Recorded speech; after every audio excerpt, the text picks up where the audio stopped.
Hello बच्चों, चलिए प्रश्न पढ़ते हैं। प्रश्न दिया है कि हाइड्रोजन पेरोक्साइड ऑक्सीकारक तथा अपचायक दोनों के समान कार्य करती है। इस कथन की पुष्टि उचित उदाहरणों की सहायता से करिए। और उसके बाद में आगे पूछा है कि H2O2 की आयतन सांद्रता से क्या अभिप्राय है। तो सबसे पहले बात करेंगे इस प्रश्न में मुख्य अवधारणा की। तो देखो क्या होगी मुख्य अवधारणा जो इस प्रश्न में होगी वो होगी H2O2 के गुण, H2O2 के गुणधर्म।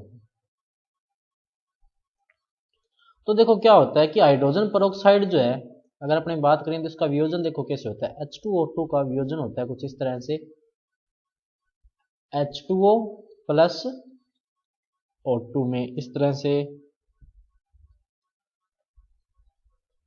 अब अगर अपने ध्यान से देखें तो H2O2 जब H2O में बदल रहा है तो यहाँ पर ऑक्सीजन का क्या हो रहा है, अपचयन हो रहा है। क्या हो रहा है, अपचयन, क्योंकि H2O2 में ऑक्सीजन का ऑक्सीकरण अंक क्या, -1। यहाँ पर आके क्या हो गया, -2। लेकिन बात करें अगर अपने H2O2 से ऑक्सीजन की, तो यहाँ पर क्या हो रहा है, ऑक्सीकरण। क्या हो रहा है, ऑक्सीकरण। क्यों हो रहा है ऑक्सीकरण, क्योंकि यहाँ पर ऑक्सीकरण अंक इसका -1 है और यहाँ पर आके ऑक्सीजन का ऑक्सीकरण अंक क्या हो गया, 0। तो ये आवश्यकता अनुसार ऑक्सीकारक के रूप में भी व्यवहार कर सकता है और अपचायक के रूप में भी व्यवहार कर सकता है। बात करें अगर अपने, जैसे देखो जब H2S गैस की अभिक्रिया अपने करवाते हैं H2O2 से, तो देखो क्या बनता है, ये बनता है H2O प्लस S, इस तरह से। अब यहां पर अगर अपने देखें तो सल्फर का ऑक्सीकरण अंक क्या था, -2। यहाँ पर ऑक्सीकरण अंक क्या है, 0। यानी सल्फर का क्या हो रहा है, ऑक्सीकरण। इसका मतलब H2O2 जो है वो यहाँ पर क्या है, ऑक्सीकारक है, क्योंकि इसने ऑक्सीकरण किया है। वहीं अगर अपने बात करें PbO2 प्लस H2O2 की, तो ये देखो अभिक्रिया किससे हो जाती है, ये हो जाती है PbO plus H2O plus O2, इस तरह से। यहां पर अगर अपने देखें तो लेड का जो ऑक्सीकरण अंक है वो क्या है, प्लस का 4, और यहां पर क्या हो गया, प्लस का 2 हो गया। यानी कि यहां पर लेड का क्या हो रहा है, अपचयन हो रहा है, किसके द्वारा, H2O2 के द्वारा। इसका मतलब यहां पर ये क्या है, अपचायक। तो ये जो है आवश्यकता अनुसार अपचायक और ऑक्सीकारक दोनों की तरह व्यवहार कर सकता है। अब इसने बोला है कि अगला प्रश्न की H2O2 की आयतन सांद्रता से क्या अभिप्राय है।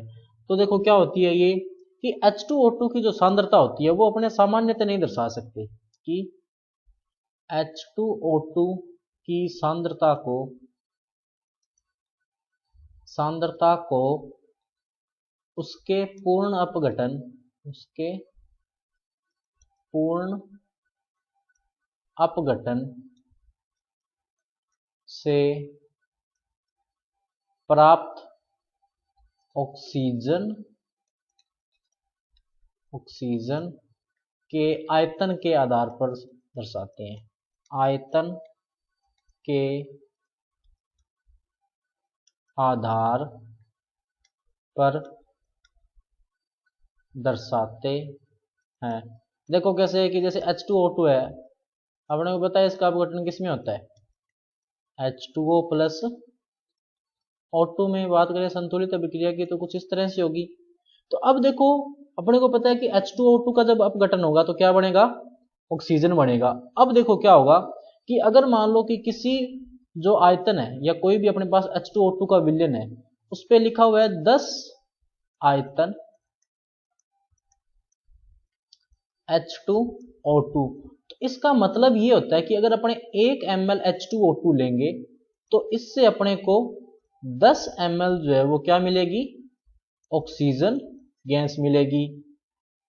अगर 1 लीटर अपने ले रहे हैं, 1 लीटर अगर अपने H2O2 ले रहे हैं तो इससे जो है अपने को 10 लीटर जो है वो क्या मिलेगी, ऑक्सीजन गैस मिलेगी। इसी तरह मान लेते हैं कि कोई आयतन जो है वो कितना दिया हुआ है कि जो विलयन की जो सांद्रता है H2O2 की वो कितनी दी हुई है, 15 आयतन दी हुई है। कितनी है, 15 आयतन।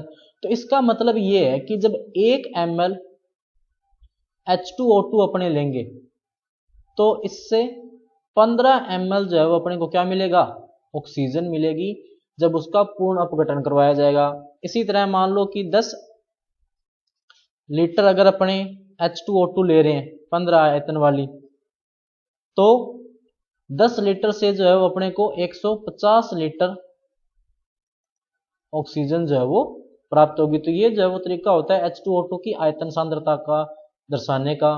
तो बच्चों ये था आपका उत्तर। मैं आशा करता हूँ आपको समझ में आया होगा। धन्यवाद।